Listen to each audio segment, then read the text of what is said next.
नमस्कार दोस्तों, welcome to my option trading channel with Ajay. मेरे चैनल में आपका स्वागत है।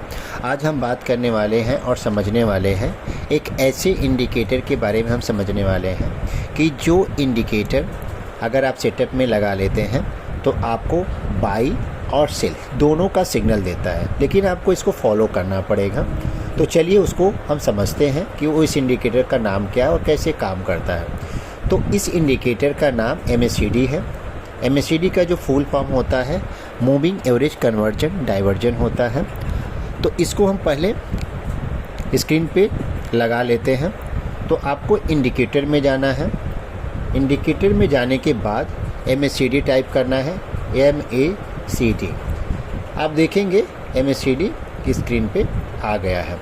अब ये इंडिकेटर कुछ ऐसा दिखता है। तो अभी आप यहाँ देखेंगे, यहाँ दो लाइन दिख रहा है, ब्लू लाइन और येलो टाइप का लाइन दिख रहा है। और यहाँ जो देखिए, ये जो कैंडल टाइप का दिख रहा है ब्लू और रेड, इसको हिस्टोग्राम बोला जाता है। और जो ये ब्लू लाइन है इसको फास्ट लाइन बोला जाता है। और ये जो येलो लाइन है ब्राउन टाइप का, इसको स्लो लाइन बोला जाता है। जो ये हिस्टोग्राम ब्लू और रेड है, इसके बीच में जो लाइन है इसको जीरो लाइन या बेस लाइन बोला जाता है। तो ये MACD का जो लाइन है इसके बारे में हमने समझा। तो अभी MACD का हम सेटिंग में जाते हैं और देखते हैं कि इसमें क्या मिक्स करके, मतलब कौन कौन सा चीज़ से ये MACD बना है। तो आप देखेंगे तो फास्ट लेंथ है 12 exponential moving average, slow length है 26 ये एक्सपोनेंशियल मूविंग एवरेज है, और सिग्नल लेंथ जो है 9 का है। तो ये 9th एक्सपोनेंशियल मूविंग एवरेज है।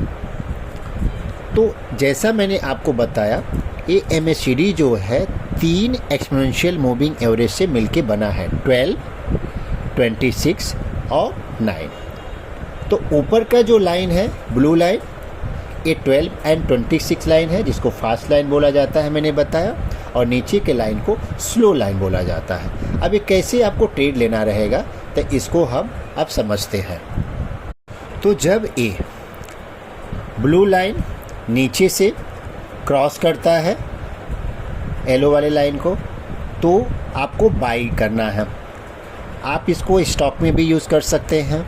आप निफ्टी, बैंक निफ्टी, किसी भी ट्रेड के लिए आप यूज कर सकते हैं। और जब ऊपर से क्रॉस करता है तो आपको सेल करना है। आप अब देख सकते हैं यहाँ जब ब्लू लाइन क्रॉस करता है तो यहाँ आपको बाइंग सिग्नल देता है। और हिस्टोग्राम भी देखेंगे तो बेस लाइन से ऊपर आ जाता है। ये जो ब्लू लाइन है इसको हिस्टोग्राम बोला जाता है, और जो बीच वाला लाइन है इसको जीरो लाइन और बेस लाइन बोला जाता है। तो आप देखेंगे यहाँ एंट्री आपका होता है और यहाँ आपको एग्जिट दिखाता है। तो आपको एक ट्रेड में ही एक बड़ा ट्रेड मिलता है और इसमें अच्छा खासा प्रॉफिट होता है। दूसरा आपको फिर दिखाता है, यहाँ सिग्नल दिखाता है जब लाइन क्रॉस करता है और जो हिस्टोग्राम लाइन है रेड हो जाता है और बेस लाइन के नीचे क्लोज होना चालू कर देता है, तो यहाँ सेल सिग्नल दिखाता है। तो आपको सेल करना होता है। तो ये बहुत ही सिंपल इंडिकेटर है कि आपको कब बाई करना है और कब सेल करना है, ये आपको इंडिकेट करता है। लेकिन ध्यान रखिएगा कि अगर कंसोलिडेटेड मार्केट है तो वो टाइम में आप ट्रेड मत कीजिए, वैसे भी ट्रेड नहीं करना होता है।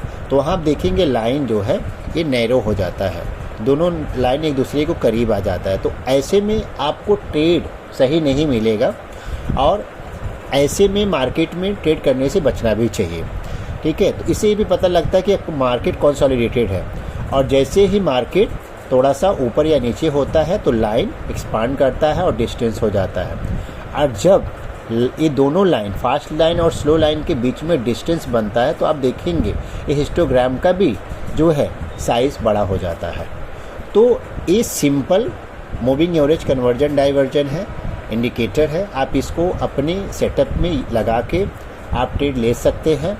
और जब सिग्नल बाई का देता बाई कर सकते हैं, और जब एग्जिट बताता है तो आप एग्जिट कर सकते हैं। इसमें स्टॉप लॉस बहुत छोटा छोटा रहता है। तो ये रहा MACD के बारे में। अगर मेरा वीडियो अच्छा लगा हो तो प्लीज़ लाइक एंड सब्सक्राइब करना न भूलें। Thank you so much.